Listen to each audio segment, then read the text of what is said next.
Morning time. Thanks for joining us. I hope everybody is able to join us live. That means you, Zach, and Patrick. I doubt they'll ever see this, but if they do, we are happy to have you. What's up, Josh? How you doing, man? What's going on, Nick, man? Long time no see. Yeah, I saw you week one. That was nice for me. But this is really our first interaction. Absolutely, man. I'm currently trying to send this link out. So let me go ahead and do that real quick, and then we can get I right got into you. it. Just 1 second, man. I apologize. You're good. That should be. That is not it. I don't know what I sent out, but okay. Is it working?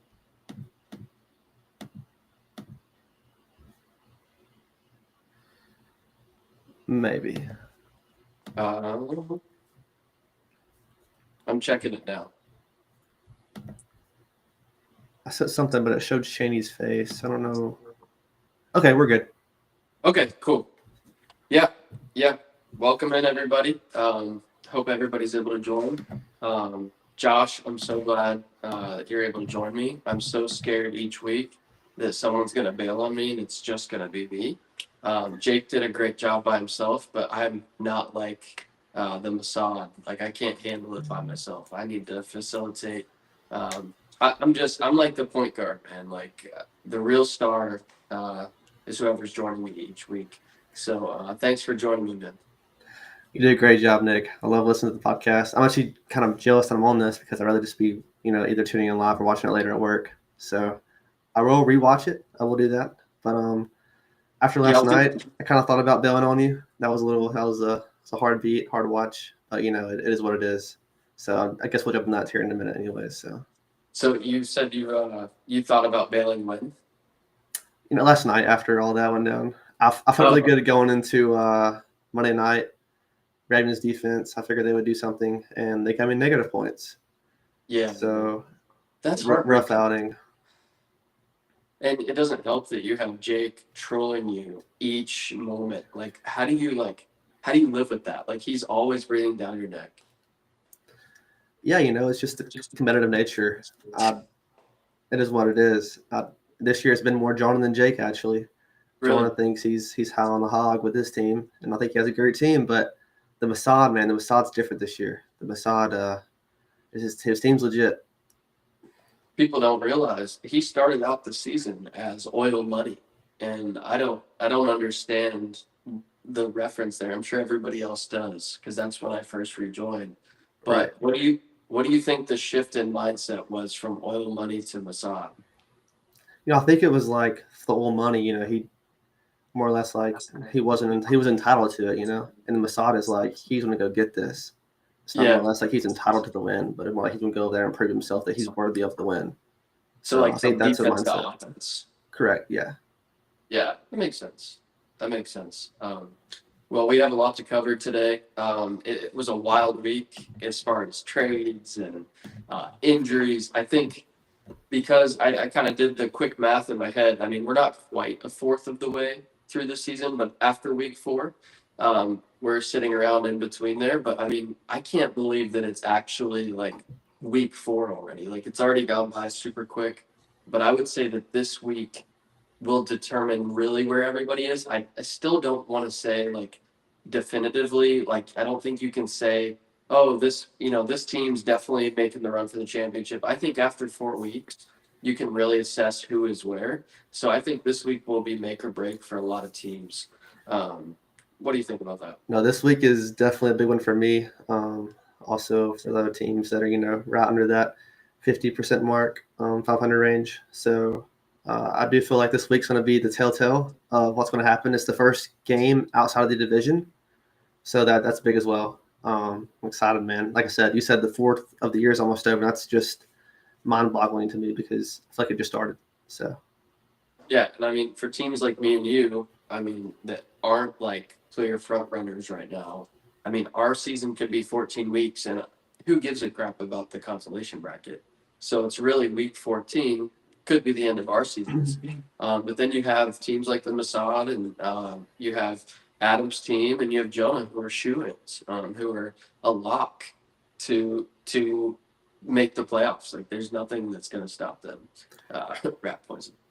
No, if Adam comes out this week, man, he goes 2-0 again. He's 8-0. That's pretty strong. Last year he did the same thing too. So he got the bye going to the playoffs. So Adam's always, a competitor in this league.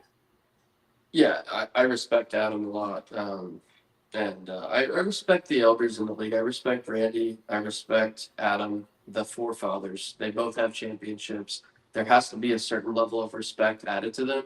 But I think what Randy and both Adam demonstrate is you don't have to have it all figured out to be a good team. I mean, Adam selects John Mechie with his 8th round pick, and then and now he's undefeated. So I mean, jokes on all of us, jokes on me, right? Yeah. But I think it's encouraging because it shows you can make some flubs. Like, I can select Caleb Johnson and maybe be okay. I can select Joe Mixon being injured and I mean, I'm not great by any measure, but at least I'm in the hunt at 3-3. But yeah, I just kind of wanted to, as my guest, I like to start with asking the guest questions before jumping into the league stuff. So just state of the union, man. So how do you feel about your squad after the 0-6 start? Like, I mean, obviously that's a stupid question because you said you almost bailed on the pod, and I would have. I actually, if I were you, I almost bailed just because I lost the trade to after week 1. I definitely feel like I lost the trade to Kyle, and it just made me Right. like PO. But yeah, how do you feel? I say this in no way like trying to be humble. More or less, there is not a team out there that I would trade my squad for 1-1. I think if you were to look at my team and you say, what is his record? I think no one says 0-6. I just don't see it. Yeah. I have had out of my top 7 picks, 2 players not play so far due to Worthy getting hurt and Ross suspended. So there's hope in my team. I like my few matchups coming up in the next 2 weeks. I feel like 4-6 is an easy go getter. So see what happens. I've played the teams with the high scoring weeks the past week 1 and week 3 with you and Jonah. So matchups not been easy. I finished 7th at the median 2 weeks. So it's been a roller coaster, but also I'm kind of intrigued to see what happens this year. And I'm not selling the farm. I'm not pulling a Randy. So Yeah, Randy also wanted me to communicate today. He left me a personal note. He said, "Let me pull this up." But my phone's recording me. I'm stupid. But he basically said he's not ready to jump off the bridge yet, but he's very close. And yeah, he's this close to losing it. But he's not quite there yet. But yeah, I mean, it's only week 3. It's only week 3 done. So there's no need to panic. I love your team. I think, I mean, if you look at me and your team and my team, I look at some of your players. I wanted Nico Collins. There's players on your team, Josh Allen. I didn't want to spend up for him because of some of the other players, but then I picked players like Travion Henderson and Caleb Johnson when I could have taken Josh Allen. So I agree with you. Your team does not represent where it's at, so it'll be interesting. Um, all right, so just moving on. What's your favorite part about being in this league? Uh, the draft, the trash talk, or the Sunday chaos? Like, what's your favorite part about this league? so the competitiveness in this league is just absurd. Like I'm turning into a one leaguer. I do a lot of best ball stuff, but like this league is special. Um, Not to his horn, but I just got a message from Zach, and Zach's in the live right now. So it's pretty cool that we're having more viewers every week. But yeah, this league, man, is special. I think adding you back has been a huge win for us all. Last year the pod kind of died, so getting you back and the host as is, we're spooning, man. So it's a good time. But yeah, I'm in a league, the farm league, right? Trying to recruit guys for this league, and I don't care about that. Like I'm 0-6 too. I'll probably say it, but I'm 0-12 across 2 leagues. But this league is the league that I find the most special and that my time's going to go to. So, And I think it's important to remind people, everybody watching, this is fake football. If you've forgotten, this league gets really competitive to the point where I think some people, Jake, think they're actually on the field playing. We can't control everything. However, I think, just as the Mossad would probably want me to point out, there are boneheaded moves that should be called out. And I have to call you out this week for picking the Ravens defense. I don't know what you were thinking. That was wild. Please do. But Yeah. Embarrassment. yeah, It's sad. It was a disappointing move on my end.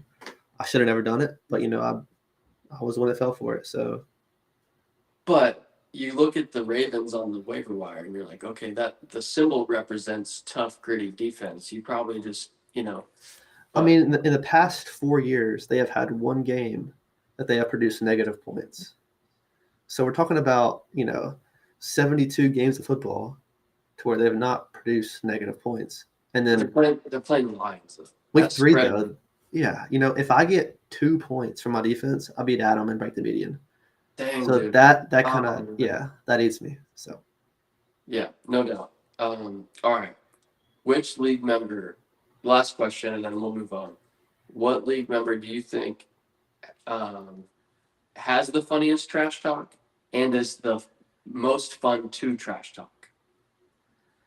the most fun to trash talk for me would have to be probably Cheney. He's just easy. Um, but this year it's starting to become a little randy. I find myself in chats really just boasting about Randy all the time. Like it's just easy. Just given the dynamic of his team, the trades he's made, it's just embarrassing. Oh gosh. Yeah, and then the most trash talk, I would say, that's a good one. I think I think Cheney's there. I think Garrett's there. So Yeah. I think they're both there. I'd say both Garrett and Cheney are there. I would say if you go like volatile and like vulgar, it's Cheney, for sure. Like Oh, 100 Cheney, percent. Cheney has no filter. He'll get in there, even if it Yeah, he doesn't don't get us there. care. No, he don't care. He'll just start shooting fireballs at whoever, and he might shoot him himself sometimes too. I think he called Jake crying a few nights ago, talking about how his team sucks, and then he scored all these points. So he's like, "Our team's great," So he's so on the verge of does he have a good team or not? And I keep telling him no, but he just don't listen to me. So I think I'll let him ride the high horse for a few more weeks, and then I'll get him like probably week 7 or 8, and have to put belt to the rest. So Bro, what's crazy about Cheney is like he's so bold with the trash talk and like just like unapologetic, but he trades AJ Brown and Devontae Adams, and now he's rolling out Aomane and Michael Pittman and as his wide receivers. Aside from obviously Amon Ra's a dog, but he still embraces his guys. And what I like for about sure. Cheney is when he believes in a player, like he keeps them, he stashes them, like, and then they accrue value and they get better over time. I saw a So trade offer come through from Cheney to Jake actually, and Cheney thought Jake was stupid for not taking it. And I'll just briefly cover this because why not? It's Cheney. He offered him Ellick and Michael Pittman for JSN, and he thought Jake should have smashed that, and he was being for real. So no, Cheney believes in his guys, and that's he's just that. convicted. Yeah, Right. that's crazy. I mean, you can't say Jake's crazy for that. I mean, that's wild. That's awesome though. Yeah. So that I love it. for sure, man. All right, so let's move on. Enough of the small talk. We're gonna go trades and acquisitions, and feel free to chime in. This is your show too. If you're spooning with me, we are one. We are one right now. So trades and acquisitions. Let's start from the beginning. From the last podcast, we have me and Garrett. We basically trade. I was in Mexico. I was on a mission in Mexico. My main goal in Mexico was I'm not leaving Mexico without getting AJ Brown off my team. That was the only goal. Not enjoying time with my family, not doing anything, just getting AJ Priorities. Brown. Priorities, man. Yes. Yeah. The league, everything else. Right. But so we start off all these trades that are happening that involve me. The last like 4 or 5 have been engagement from other people, and people don't think that because I'm a maniac. I'm hearting people's players like it's their Instagram account, and I'm 12 years old. But the last few have just been people reaching out to me. So Garrett, he offers me DK for Marv, and I've been doing some research on Marv, and there's a nickname going around. they're not calling him Maserati Marv anymore. Mhm. They're calling him Meowvin Harrison Okay. because he ain't got that dog. There's no dog So, to him, man. so I wanted DK because he's the only target. He was a target for me during the draft. My priority was, hey, I don't think the draft is over, in my opinion. This is a chance for me to get players that I wanted during the draft and wasn't able to get. Because there was a few players on my team that I just didn't want on the team. I didn't really love Right. Marvin Harrison. And then when I got AJ Brown, that was just a value trade, and I didn't want to keep AJ. So DK for Marv, and then $101 of fab. Then we have the Nuts and the Jokers. They did a trade in Garrett fashion. He gets Mike Evans, and he sends off Devontae Smith and Tony Pollard. And then less than a week later, Mike Evans tears his hamstring. Mhm. So you knew that was going to happen. And then you have Jake and Cheney, Daniel Jones for 125 fab. Jake picked up Daniel Jones at the last second before the game, and he probably did it just to trade him. So By the way, Daniel Jones is worth 125 fab, so he is worth every dollar. every time, man, Jake told me to pick him up, and I'm glad I have Caleb Williams. I like the fingernails now. QB1 on the week. He won me my matchup this week. So I'm glad I have Caleb Williams, but Indiana Jones is a close second. Then we have another trade between me and Garrett. Oh wait, no, sorry, I already mentioned that. Then we have me and Randy. I trade him Travion Henderson and the Raiders wide receiver 3 for Hampton and Keon Coleman. I then flip that to Genty and JMO, and I send off AJ Brown, Hampton, and Keon Coleman to Kyle. So, which before the trade, there was no way for me to know. I don't have a crystal ball. There was no way for me to know that Najee was gonna. You have Najee. There was no way for me to know he was gonna tear his Achilles.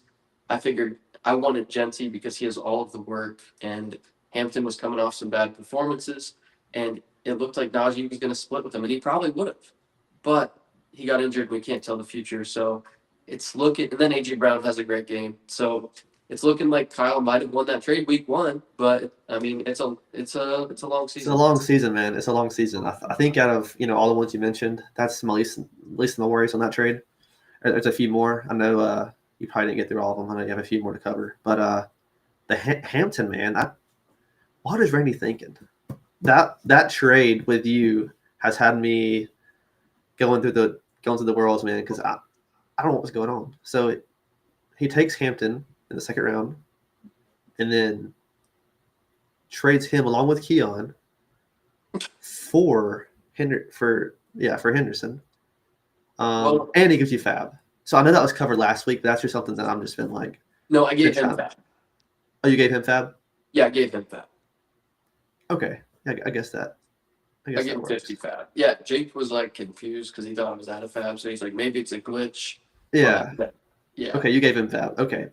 Still though, I mean, I don't know. That one will be one I go through the ringer with throughout the year. But like I said, I think Henderson will be the one after the fumbling problem this week. So.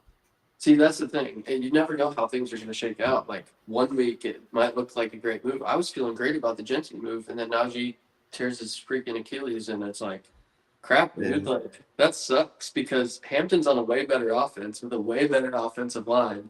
I mean, I'm still glad I have Genty over Henderson, and I don't have to worry about a committee. But so that's the way I'm looking at it, so I can fall asleep at night, And then AJ Brown puts up 25 points. Dude, I want to ask you a question. Do you experience this when you're looking at your roster and one of your players is disappointing? Like when Nico and Jefferson were disappointing, the way you look at them on your roster is like with utter hate. But then if they have a good performance, you just see a halo, like absolutely. I think before the season started, I had like Nico, Jefferson, and Josh Allen both pinned by my name, and I had to unpin Nico and Jefferson because they just pissed me off, man. I had to get rid of them. Like I was like, you know what? No, you don't deserve this yet. You got to prove to me. But Josh Allen got to stay because he dropped 41 points for week 1. So that kind of happened. we had a conversation about AJ Brown, and you're like, he's just not a guy I'd roster. I didn't like his face. I just didn't like seeing his face on my roster because of the Eagles situation. But there was a comment that Jalen Hurts made after the Eagles game that made me think that they will start passing more. He was just disgusted that they were playing not to lose, and they said we played our real game in the second half, and he said that's how we're going to play now. And that's the thing.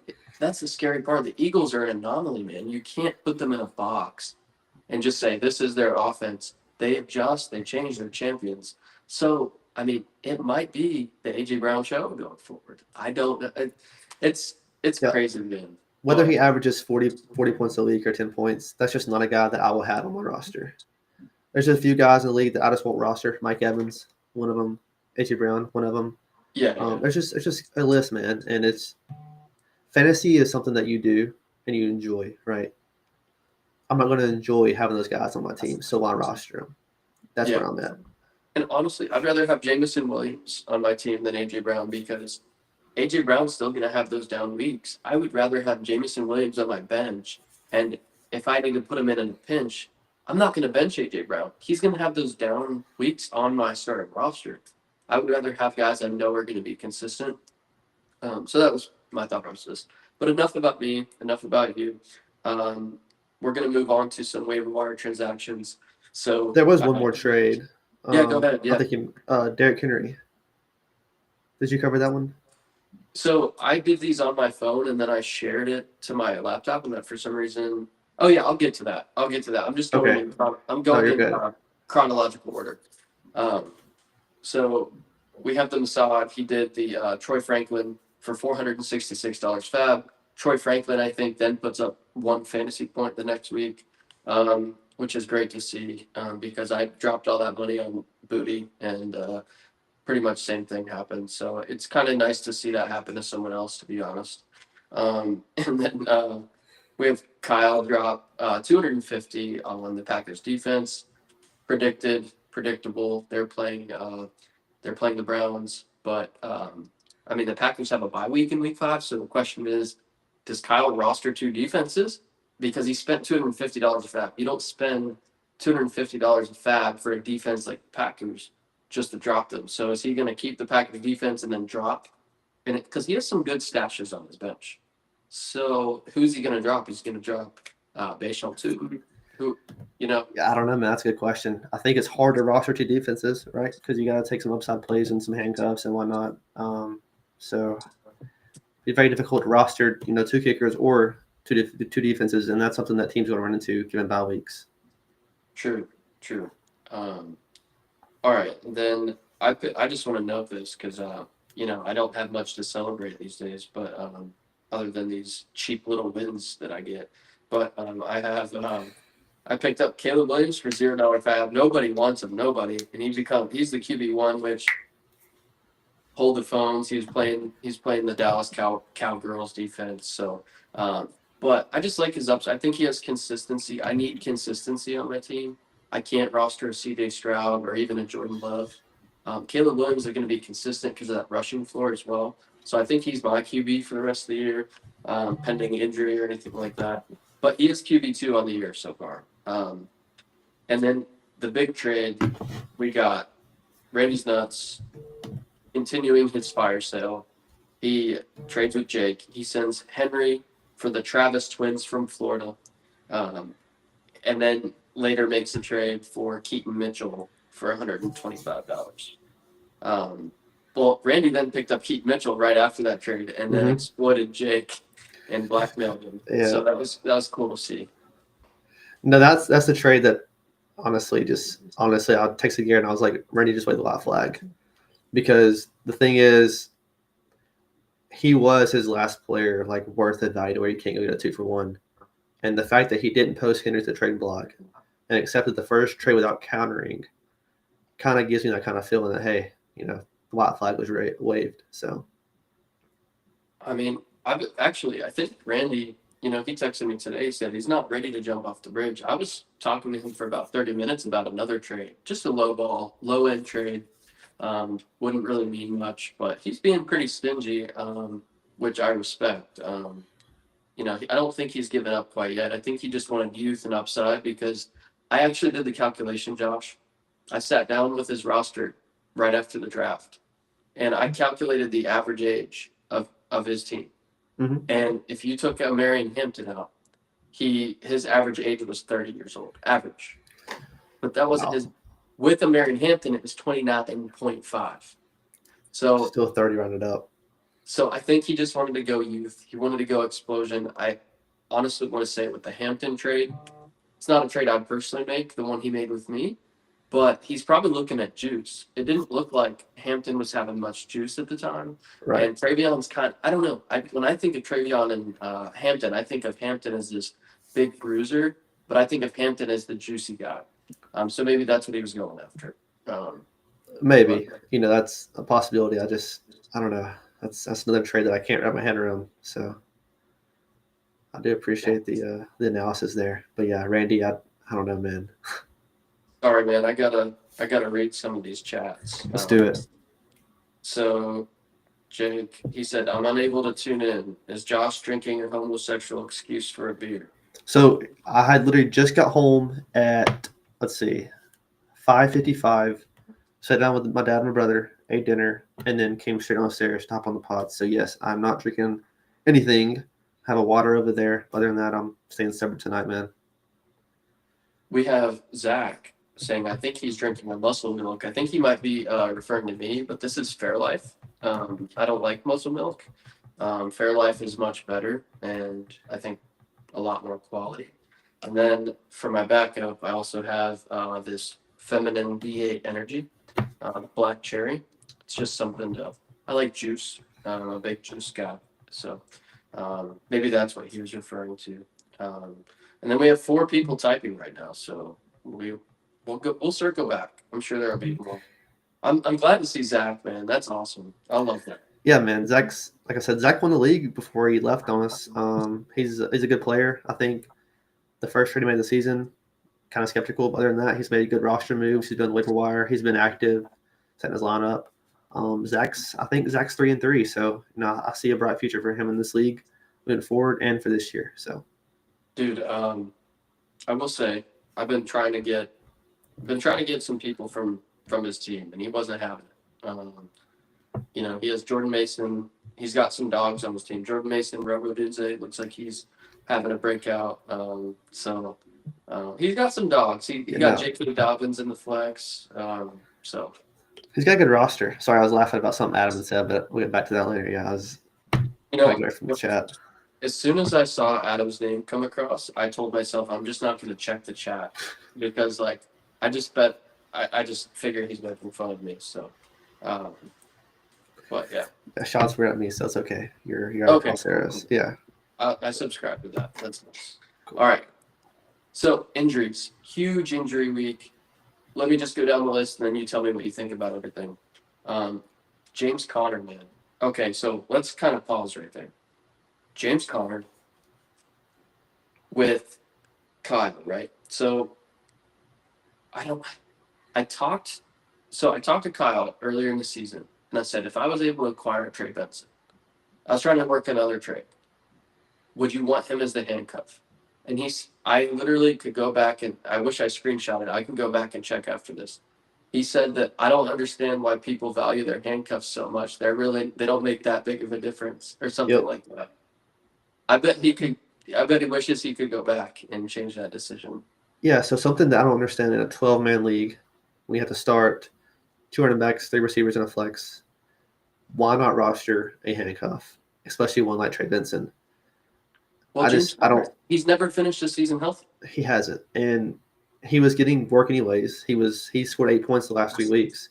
So Trey Benson's been in the offense. He's been splitting carries. Actually, Kyle made an offer for me for Trey Benson, and the offer was laughable. It was Marvin Mims and 30 fab, and he dropped Marvin Mims. So that shows you how much he valued Trey Benson. So yeah. I mean, I think a season like that last year was a little unprecedented when it came to running backs. They weren't really getting injured, but that's not the norm. Typically, running backs do go down there. I mean,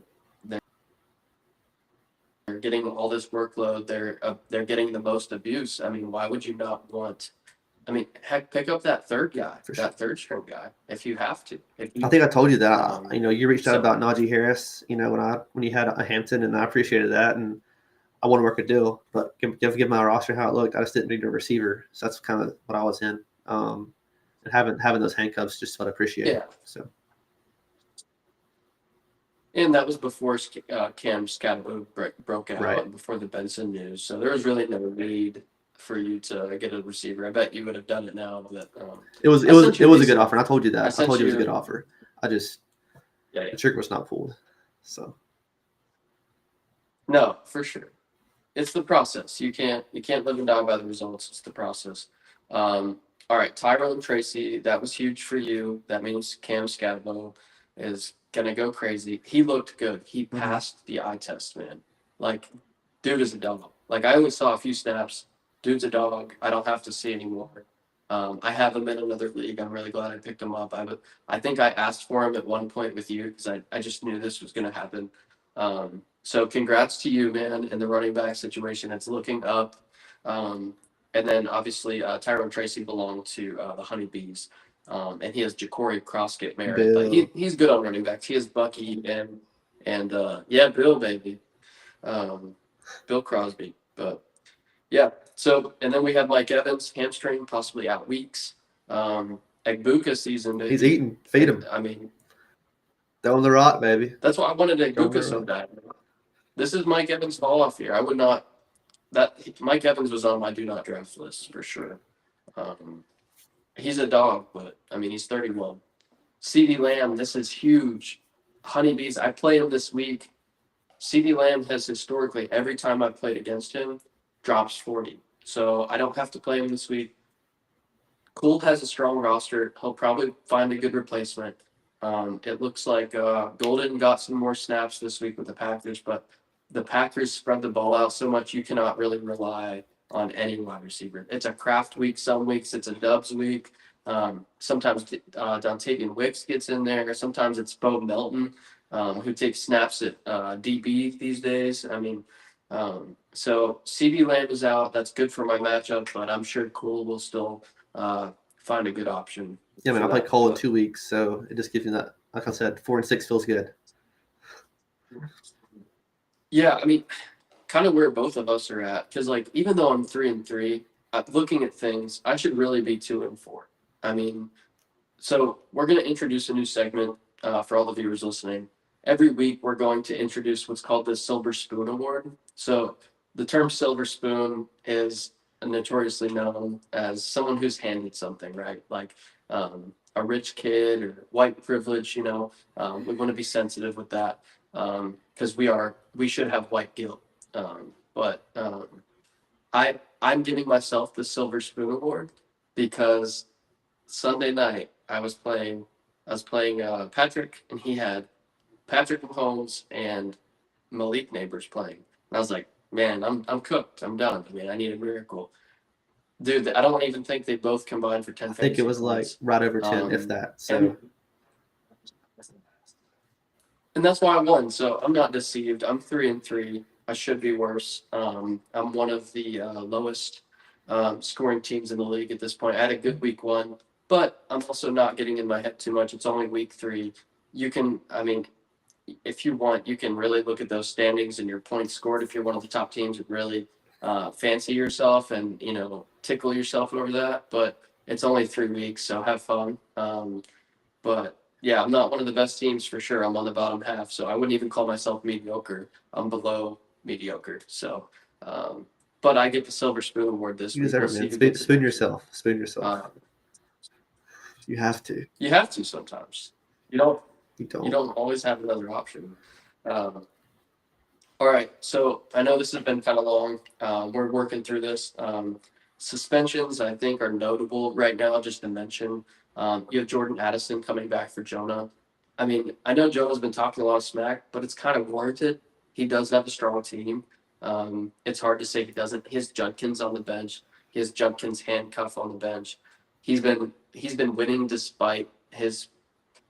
I mean, his wide receiver situation didn't look great, But now he has Jordan Addison coming back. I think he has Brandon Ayuk stashed somehow. But he's like the suspension team. Judkins could still get suspended. But then we also have Rashid Rice. His ban is about halfway through. So We're hanging on, baby. We're hanging on. We're almost there. Do I? Are you trading him? Tracking him? Are you trading or Rashid? trading him? No, I'm gonna hold him. Unless there's an offer. So the thing with me, everyone on my team has a price, right? So I will take a trade offer in a heartbeat. It's just more or less like I'm not actively looking to send Rashid off. Yeah, well, I mean, and I'm not throwing shade. Like I said, I'll be completely honest. I'm not blowing smoke. I think your team's better than mine roster wise as we look at it. So like, you're 0-6, I'm 3-3. I don't look at those records as if I'm better than you. But I will say, being at 0-6, you have to have that conversation with yourself. Like, 3 games is a long time, and they have a bye week. Like the week after he would come back. So it's really when would he get rolling? Throw 3 names out there that you would smash, except if you got an offer for. I haven't looked at it too deep, so that'd be almost impossible. I will do my best to get that to you by the end of the live stream. I just don't have it right now. It's just give me one realistic name. Right. Let's just say Garrett Wilson. That's how I value him. Yeah. Garrett Wilson? That's a steep ask. Yep. We'll see. All right, let's move on. All right, trade block. Let's go over this briefly. We had a slew of trade block inquiries in the chat whenever I made my post earlier. So let's just go over the ones that were posted. I'm not going to go through the actual trade block. I'll just go through the ones that people responded to. Zach put up J.K. Dobbins. Zach put up Justin Fields. Zach put up Mark Andrews, who had a good game finally. Garrett put up Brock Bowers. And this one was interesting to me. Kyle put up Puka. I don't know if he's just like, I don't know if Kyle is like just feeling funny. He doesn't seem like a joke, like a super jokative guy. Seems kind of serious. But I don't believe this. Because I sent him some offers for Puka. I'd say some pretty freaking good ones. And he's like, I'm not trading Puka. Yeah, so I was like, all right, maybe with that's fine. James Conner going down, Kyle's looking for a 2-for-1. I think he wants to run my death. Okay. So that's just out of the blue, right? I haven't talked to Kyle. I'm just guessing. Like, hey, running back goes down. You got 2 running backs. Do you want to try to do a 2-for-1? And I'm talking about like an elite receiver and a really good starting running back. That's what he should ask for. So, yeah, I think Cheney went after you again. He's like, Nick, be honest, his roster sucks. But I love it. We love that. 0-6, baby. Yeah. C minus, baby. That's all I keep telling myself. C minus draft grade. And we need to get Cheney back on here at some point. But yeah. All right. So waiver wire watch. All right. So easy peasy. We got quarterbacks. I'm not even gonna name anybody because the quarterbacks suck so bad on the waiver wire. Like it's not even really worth it. I mean, it's not worth it. Running backs, maybe. Like, I mean, really, it's just the handcuffs. Like, I keep preaching this. Like, I don't want people to do it because I don't want people to be better than my team. Like, I don't want you to really go get the handcuff. But I'm saying it because it's true. Like, if you're Adam, why do you still have John Mechie on your team other than just keeping your teammate? Drop Mechie. Go get DJ Gibbons. Mechie. Right now. Mechie should be dropped immediately. He is not rosterable in this format. You're at 6-0. Congrats, but you got to go get somebody that can actually be helpful to your team. You can keep the team name. Go get DJ Gibbons. Like, I don't want you to. I might go get DJ Gibbons because Jonathan Taylor gets injured a lot. So I think you should probably go get DeMarcado. DeMarcado from TCU has some juice. Now he's the guy behind Benson.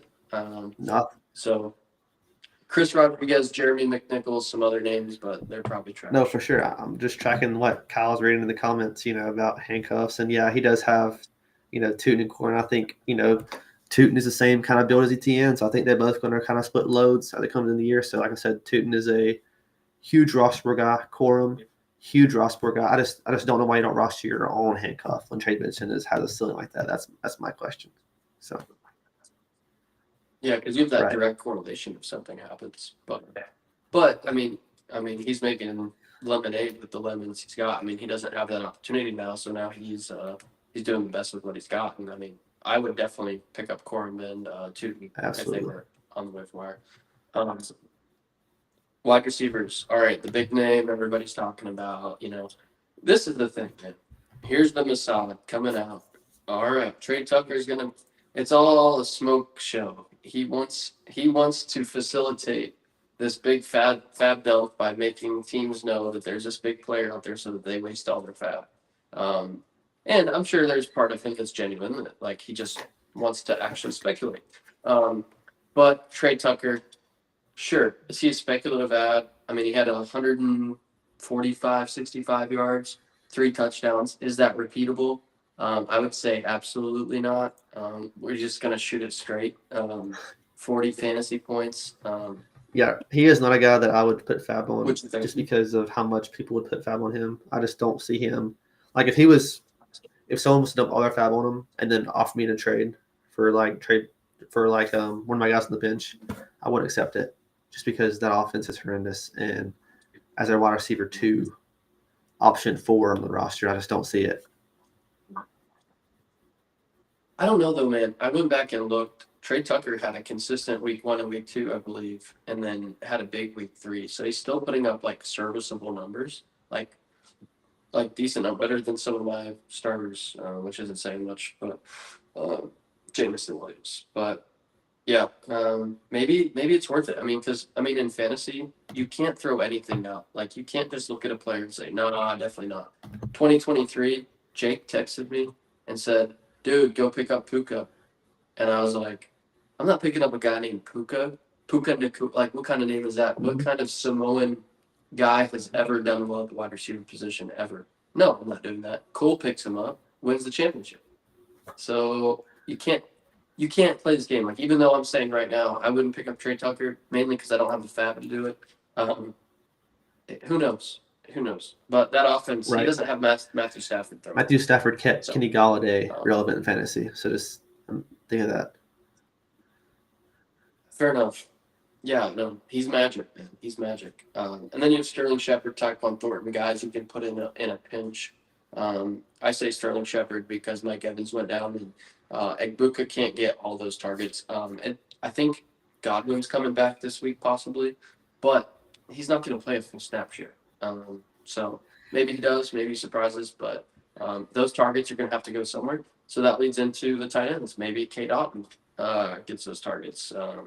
And then you also have, Kate Otten. Yeah, I think Kate Otten becomes a roster guy now that Mike Evans is out. But Chris Godwin isn't going to be a target piece with Egbuka. So that's going to be your 2 heavy hitters. And then Trey Benson will get some work as well. Yeah.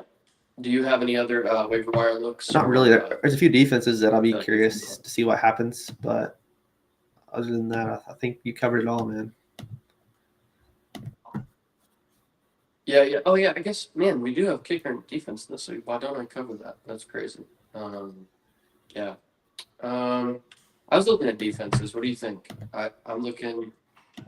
I hate this. I hate that this is just for our league. I have to give our real thoughts because then, like. Yeah, I know. But, I mean, man, I think the Lions will be picked up for sure. And then I think the Broncos get some fab dumped on them. So I'll just keep it simple and basic. But you also have to look at the Broncos. I mean, if you kind of like Kyle, he dumped a bunch of fab on the Packers, and then they're not going to play week 5. The Broncos, they play Cincinnati, but then they play Philly the next week. I mean, do you pull a Josh and play a defense against a really good offense? I would not advise it. To not do that. Go pick up a good defense that plays a bad offense. I think rest of the season I'm going to start streaming good defense. I'm going to take Jake's advice and just go start doing that. The Vikings. Jake said he's going to drop the Vikings before this week. End up starting them, had 40 points. So luck of the draw. But dude, man, Jake's I mean, he looks like he's just having a fairy tale year with the deals he's pulling off. With, I mean, the kind of he's had luck, like the HN thing to start the year, right? Two minutes after he drafted him, HN had a soft tissue injury. HN's look great. I mean, I haven't watched a lot of film, but he's putting up good numbers. So I mean, Jake's You do. definitely you need luck too, and that's why I'm not down about my team. I like my team. I don't love it, but I'm looking at it and I'm like, man, like I've gotten lucky. I've gotten lucky, and sometimes that's what you need in fantasy. It's not always the best team that wins.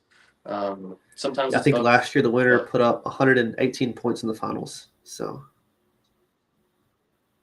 really, and oh then yeah, the lower absolutely. bracket So outscored them, that's I think. you just got to get in. Name of the game, just get in. Just gotta, just gotta make the dance. All right, man. Let's cover matchups. Do you have those pulled up? Cool. Cool. All right. So let's actually. I'm gonna start from the bottom up just to make it because I don't want to start with my team. We're gonna go you. You're on the bottom of my screen, so we'll start with you against. Let's see. Let me move to week 4. Actually, that might. All right. So we have you against Randy. We got 0-6 versus 0-6. What are you thinking here? I'll let you talk.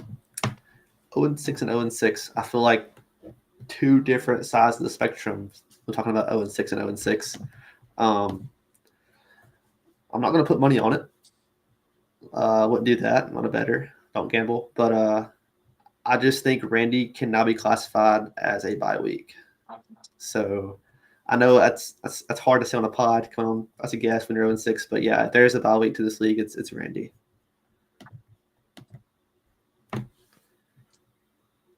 Well, I mean, I guess there's really been nothing. I want to say something. I mean, like you look at the names, like in 2019, this would be a crazy team. Devo Samuel, Tyreek Hill, yeah. I'd say those are the biggest names you gotta look out for. Tyreek, you never know. Right. Any given Sunday, right? Tyreek is still Tyreek in a sense, maybe.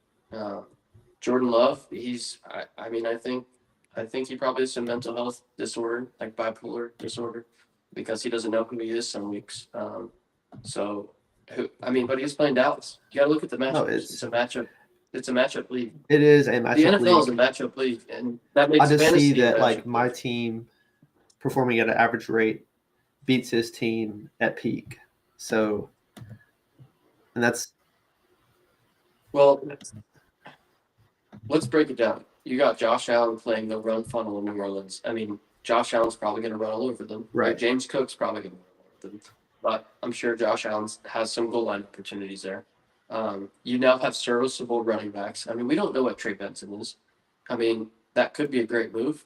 I mean, he might suck, but at least he's going to get the volume. And Chuba's Chuba. You have Justin Jefferson. I think he's going to smash against Pittsburgh. Our pass defense is terrible. Our defense in general is terrible. I think Justin Jefferson has his best week yet. And he has Carson Wentz, the GOAT, throwing to him. Nico against Tennessee. I mean, do you know much about Tennessee? I mean, I think they locked down. Do they have? Yeah, so Nico and Jefferson both have great matchups. Worthy will play this week against Baltimore, who I'm holding my breath, but yes, I do believe so. So I'm just telling you, man, this week is my week to get on top of things. I do have a question for you. Take both of these lineups and make one team out of them. What player on Randy's team do you put on my team?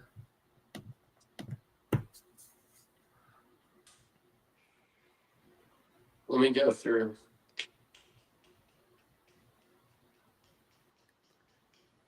You could argue. I mean, you could really argue switching Pollard and Benson because just Benson's an unknown. Right. But given just pure upside, that's like.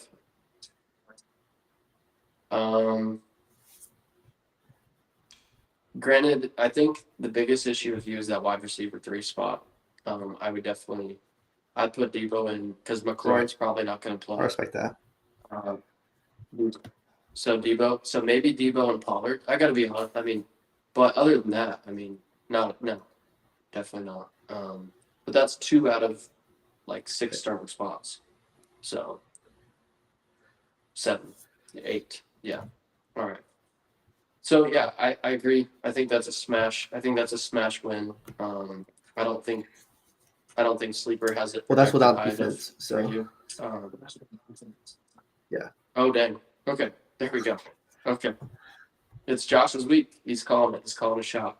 Um, I'd say the line is 10 points, um, minus 10.5, pretty handily.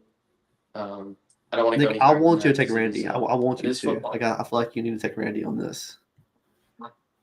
No, and usually, so I've been for my matchups, I've been picking the other team, but I'm gonna be honest. Like even if I think I'm gonna be honest about the matchup. I serve the people. Like they deserve journalistic integrity. This is not CNN. They're gonna get the real truth and what I think. I might be wrong, but they're gonna get what I really think. Um, all right, so moving on. But yeah, it's gonna be you're gonna smash that. You got Cheney against the hot Cougar catchers. Um, what do you think about It's this going to matchup? be a hell of a fight. Um, I like Jonah's team. I think you talked about it earlier. He just don't have any gaps, and he has that foundation on his bench to where he could just plug and play every week with bye week. So he's in a good spot. Um, he just put up a high of 171. I think has been the league's high, and he just did that. So coming off a hot week, playing Cheney, Cheney's going to get wiped, waxed. End of story. So yeah, I'm taking Jonah. I thought you said it was gonna be a hell of a fight, just for Yeah, Jonas team. just for Jonas. Like it's more or less of yeah. So Oh, okay. Jonah's gonna just give it to him. They're gonna go in and have them a hell of a fight. Well, let's break it down a little bit. I mean, Christian McCaffrey's facing Jacksonville, should do great. Kenneth Walker. I'm not going to pretend like I know the Arizona defense so well, but they've been solid on defense. But Kenneth Walker sometimes can't play. Um, yeah, Brian Thomas Jr. I don't think he hasn't had more than he hasn't had 10 fantasy points yet. So I mean, I think Brian Thomas Jr. he's on notice. I mean, this is 3 straight weeks of nothing, and he's had targets. I mean, this last week he had 6 targets, which is his lowest, but the previous weeks he had 7 and 12. He's only had how many catches would you say he's had he's had 19. He's had 25 targets. How many catches do you think he's had Anywhere from out of 25? I know he's been very inefficient, so I'm gonna guess like 9. Okay, 7. yeah, that's He's had 7 catches out of 25 targets. pretty That's wild. why. So I think Jonah needs to consider moving him. I mean, because Jonah's hot streak's only going to last so long. I mean, you have guys on his roster. I mean, Garrett Wilson. He's Garrett Wilson. He's gonna produce. He'll have a couple down weeks, but he'll also have great weeks.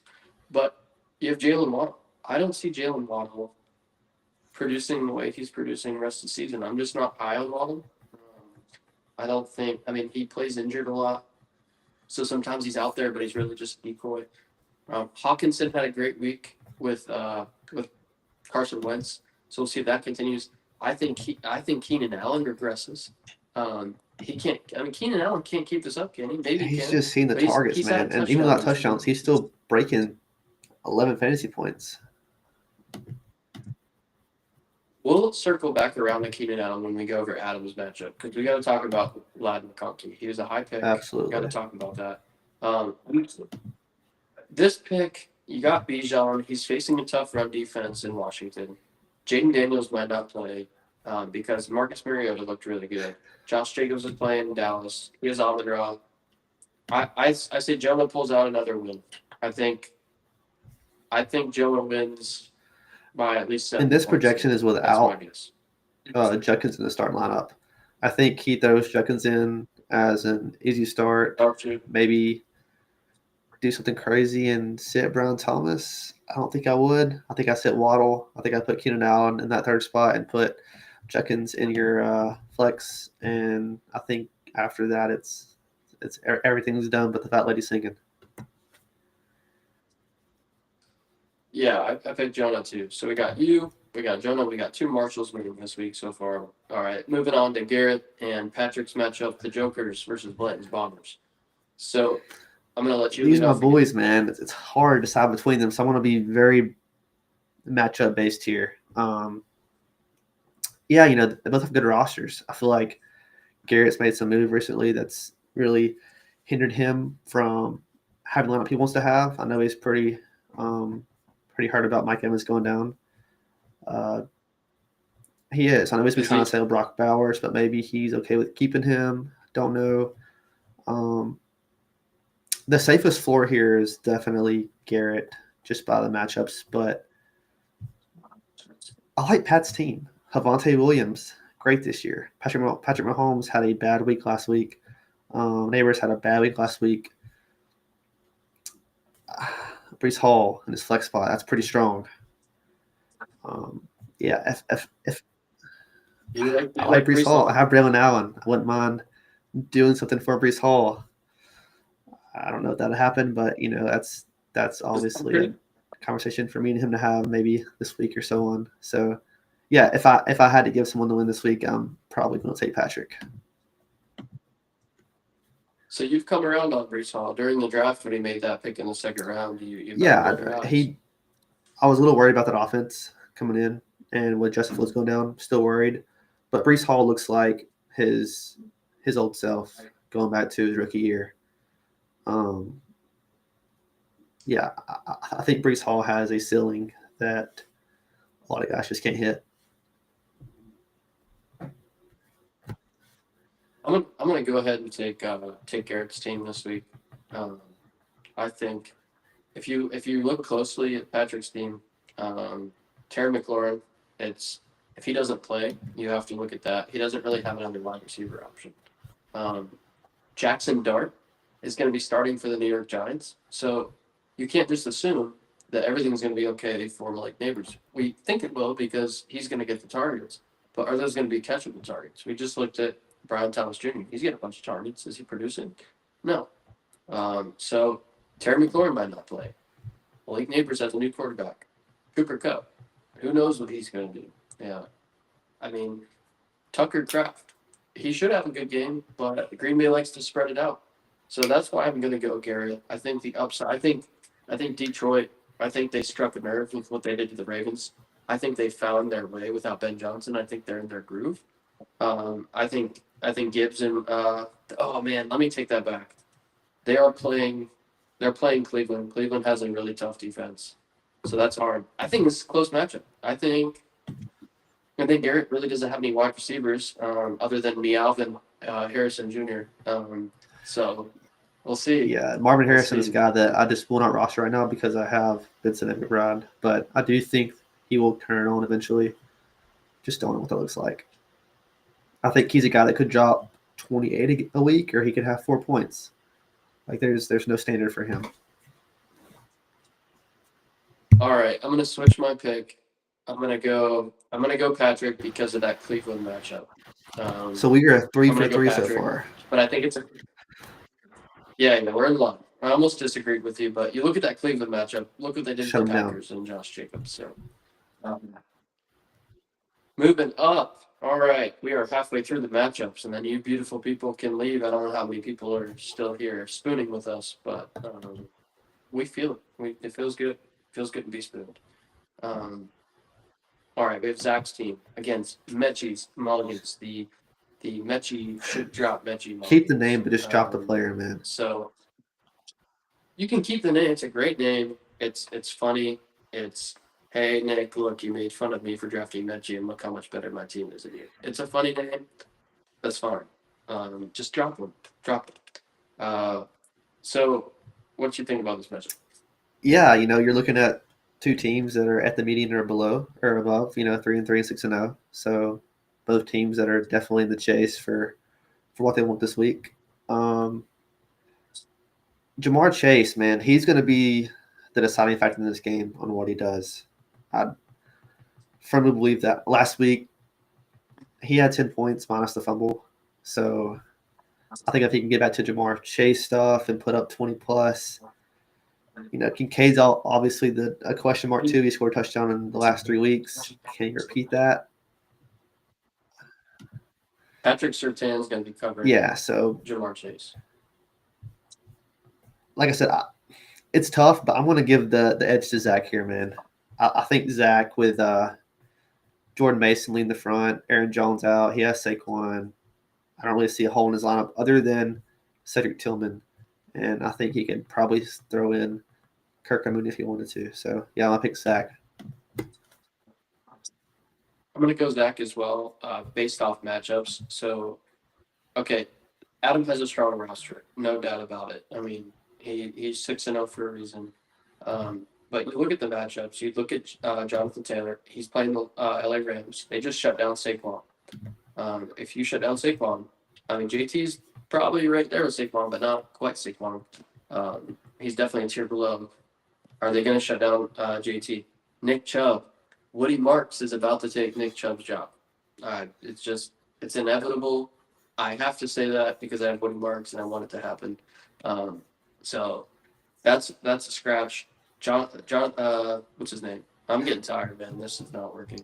Jamar Chase, he's going to be shadowed by Patrick Surtain, as previously mentioned. Zay Flowers, I mean, Kansas City just shut down Malik Neighbors. Zay Flowers is not Malik Neighbors, but he also has a way better quarterback than Malik Neighbors has. So we'll see there. I just think matchups alone, Saquon Barkley goes against Tampa Bay. You got Jordan Mason against the terrible Pittsburgh Steelers run defense. T. Higgins is probably going to be open as Patrick Surtain covers Jamar Chase. And then you have Cedric Tillman, you have Travis Kelce, who are like, eh. And then J.K. Dobbins plays the Cincinnati Bengals defense. And then you have Lamar Jackson to put a cherry on top in a high-scoring matchup, probably against the Kansas City Chiefs. And Lamar Jackson's probably super pissed off. Yes, and he he's going will. to go wild. So I'm going to go Zach, and I'm going to go not quite. I mean, I don't even think Zach is the underdog here. I go Zach healthily by 7 or more. That's pretty strong. I was going to be closer than that, but like I said, the edge is to Zach. So. Yep. All right, our favorite authoritarian dictator of the league. We have the operatives, the Mossad, going against. By the way, so we have the Mossad going against the automatic win, Kyle's team. Has anybody had a chance to go and check Kyle's new logo? You got to go check it. It's someone on this podcast probably created it through AI just recently. But it's amazing. Just go look I have not looked at it personally, but I will take the time after this podcast to go look at it. I think you'll be surprised of what you see. Cool. Yeah, you will not be expecting that. All right. So what do you think about this matchup? It's the Mossad, man. You can't vote against the Mossad, and I'm not going to. With James Conner going down, he's having to start Keon Coleman in the flex, which I don't mind. Ricky Pearsall is going to be a dog. Juwan Jennings might be back though, so I think you might see some targets going away there. Ferguson with CeeDee Lamb out, he'll eat, so not worried there. It's just hard to really vote against the guy on the left side of my screen, and that's the Mossad. Up and down, his team has no holes. He's actually sitting Juwan Johnson, which is crazy. But when you have this good of a team, you can do that. So, yeah, my vote's the Mossad. Yeah, I'm looking at it real quick. It's really hard to go against Jake's team. They're on an absolute heater. They're on a 4-0 heater. Bo Nix has not inspired anybody this far, but he is playing Cincinnati. So if there's a get right game, if Bo Nix does not play well against the Cincinnati Bengals, if Carson Wentz can line up the Cincinnati Bengals and Bo Nix can't do anything, I mean, Kyle has to look for new options. I said that a few weeks ago with Kyle on the pod. After week 1, Bo Nix did not look good, I think, against Tennessee. So Bo Nix, doesn't. I don't know. I don't know about him, man. American Hampton should have a fun game. New York Giants have a pretty stout defensive front, but Hampton has the backfield to himself. So that trade may pay dividends for him. You know, I Marston,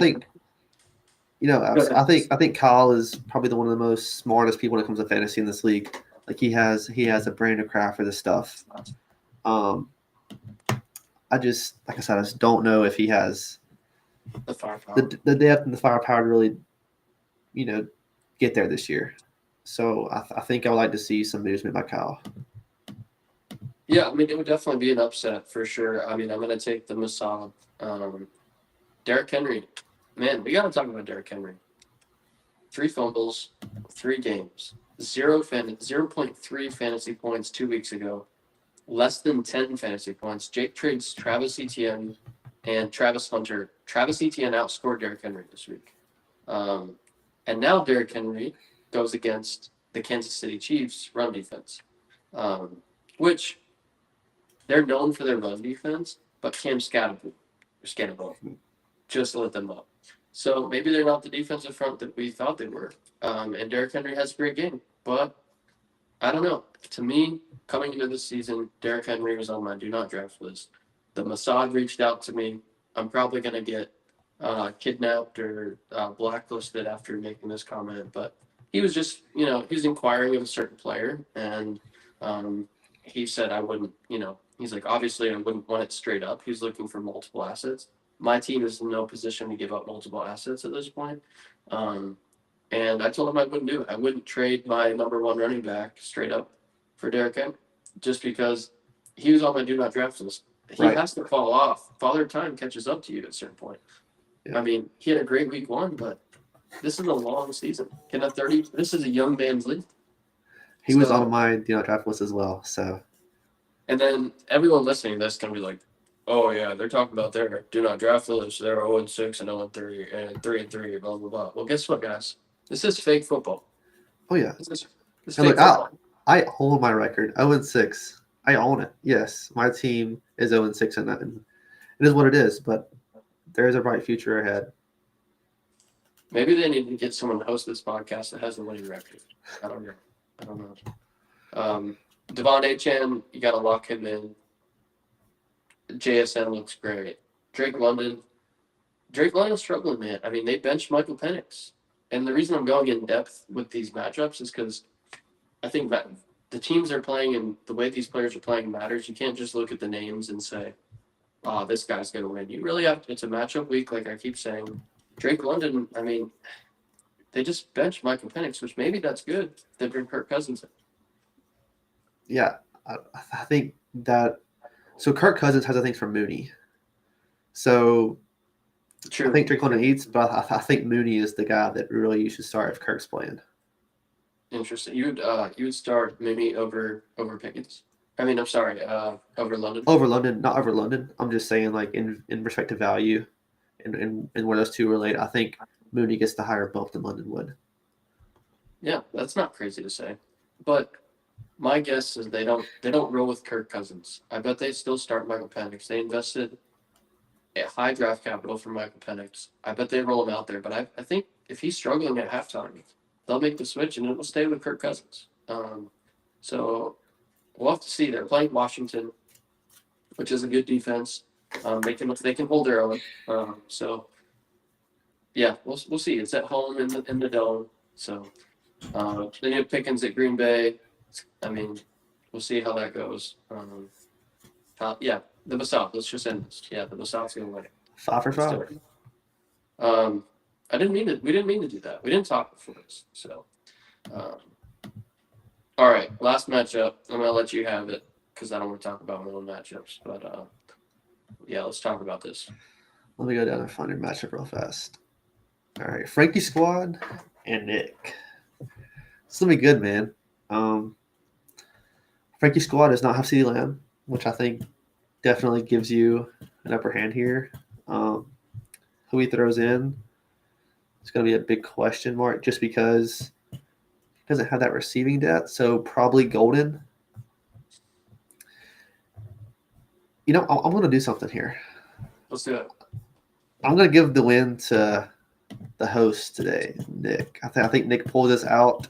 It's gonna happen, and I think that is 6 for 6. I think those are the 6 teams that win this week. I came into this like I was gonna pick Cool just for the rat poison. But every week on the pod so far, this is fourth week, but third doing matchups for me because Jake took over. Jake gave me the win last week. He was right.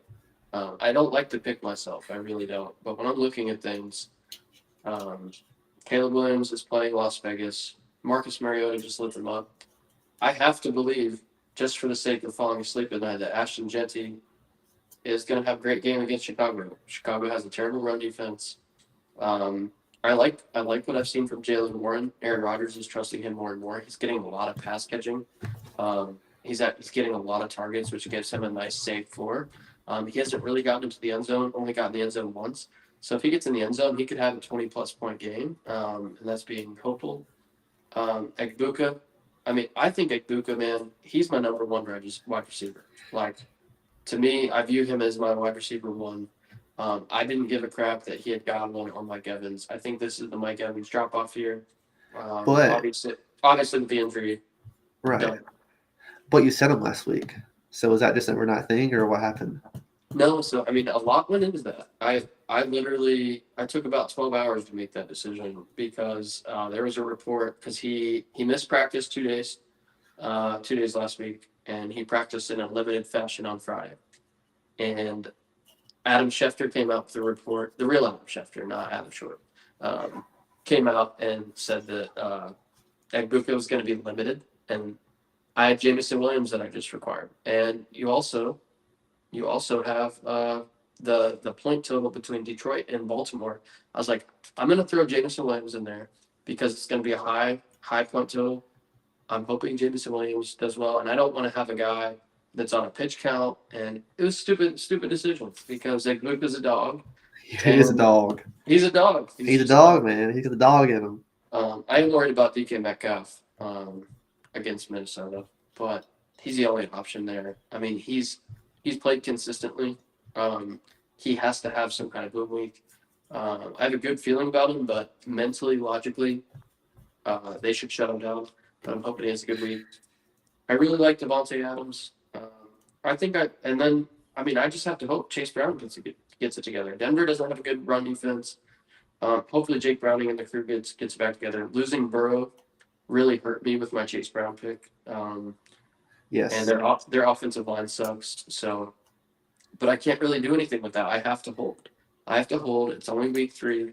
I can't tell. That doesn't mean I'm not going to send off. Panic. Well, also, I got lucky. I'm 3-3. I shouldn't be 3-3. I have to accept the luck that has come my way and realize I have some room to work with. Not much, but I can't panic. That doesn't mean I'm not going to send feelers out there. That doesn't mean that everyone in this league is not going to hear from me tonight or tomorrow. You're going to hear from me because if I see a player I like and we can make a deal, I'm going to make it. Nick Novel is coming. You just wait for it. It's coming your way. There is a Nick Novel coming. A Nick what? I call it a Nick Novel. What does that mean? Like a book? Yeah. Okay. I like it though. I like it. Yeah. So I'm gonna go with me. I'm gonna go. I usually don't do that, but just merely because CeeDee Lamb's gonna be out, and I'm hoping my guys get it together. I'm hoping Jeanty and Brown get it together. I know what Egbuka's gonna do. I just feel stronger about the options I have without having to play CeeDee Lamb, but it will be tough. Dak Prescott plays a hard Green Bay defense, and then you have Bucky. And you have James Cook, which could totally change. James Cook plays New Orleans. If James Cook has 30 fantasy points and Bucky has 20, that puts me in a tough position.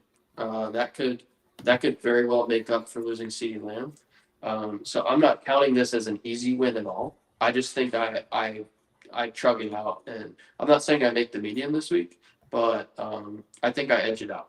But we'll see. Yeah, no, I think all your players projected at their floor. So, and you don't see that much, but all your other than Chase Brown, which depends on what happens in the matchup. But yeah, they're all projected at their floor. So, yeah, we shall see. Well, there's one more thing. If people are still watching, or if you're going to watch this another time, even if it's not live, there's one announcement I want to make. And we've done a good job, I think, since making the announcement in the chat. But it just has to do with league engagement. It has to do with trade offers. There's a couple of teams in this league that really have a hard time getting back to people. But the thing is, man, I already know this. I'm an annoying person. Like, I'm gonna reach out to you. I'm gonna pester you.